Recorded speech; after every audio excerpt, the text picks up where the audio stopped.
Ladies and gentlemen, I'm happy to be addressing the press together with President Jokowi again after the Singapore-Indonesian Leaders Retreat this morning, this time for the ASEAN Leaders Gathering. First of all, I'd like to thank the President for his gracious hospitality and for taking the initiative to convene this ASEAN Leaders Gathering. This meeting is a valuable opportunity for ASEAN to meet with the leaders of the UN, the IMF, and the World Bank. We had insightful discussions under the theme, Achieving Sustainable Development Goals and Overcoming Development Gaps through Regional and Global Collaborative Actions. We also reaffirmed our strong commitment to multilateralism and international cooperation.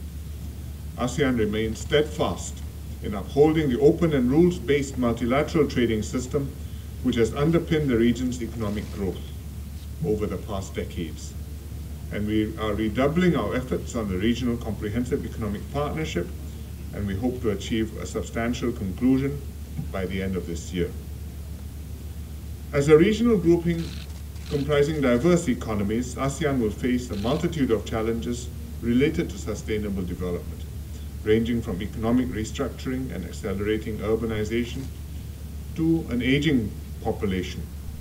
And as we pursue economic integration, it is important that ASEAN also aligns our economic objectives with a 2030 agenda for sustainable development, so that our economic growth will bring tangible benefits to our 630 million citizens of ASEAN countries. Sustainable development is a priority under Singapore's ASEAN chairmanship. To strengthen ASEAN's capacity building and human resource development, Singapore will be upgrading our 3 centers for the initiative of ASEAN integration, which are in Vietnam, Cambodia, and Laos, to become Singapore Cooperation Centers. And these new centers will expand our range of technical assistance beyond classroom-based courses and allow us to better learn from one another.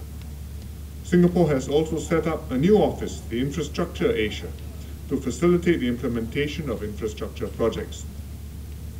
The office will help connect and match potential partners across the infrastructure value chain, including professional service firms and multilateral development institutions, to meet the region's growing infrastructure demand. This will help to push economic growth and narrow the development gap across the region. Another key ASEAN initiative is the ASEAN Smart Cities Network.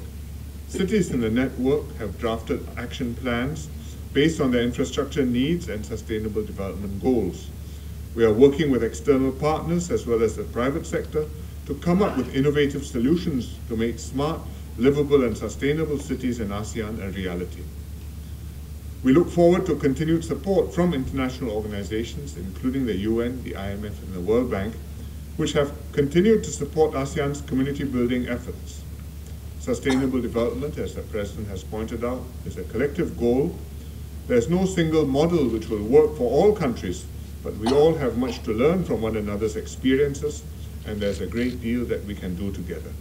So I thank the President for convening this meeting. It was a pleasure to co-chair the gathering with him, and I look forward to welcoming the President to Singapore very soon for the 33rd ASEAN Summit and related summits in November next month. Thank you, President Jokowi. Thank you.